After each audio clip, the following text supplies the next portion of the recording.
One of my best tools is a simple outside tap connector and a bit of hose long enough to get to the nearest sink. Pop it in the end like that, and then it simply attaches to pretty much all magnetic filters. And you just screw straight on.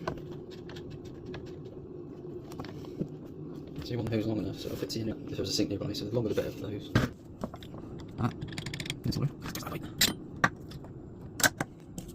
Try to get the screwdriver stuck to it.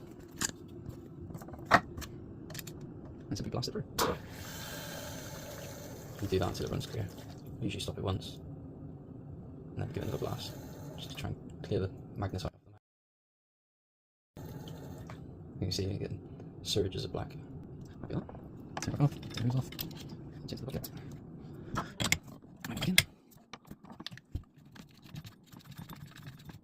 That's that. Literally one of the best bits of kit I've got in the bag. It's made life so much easier.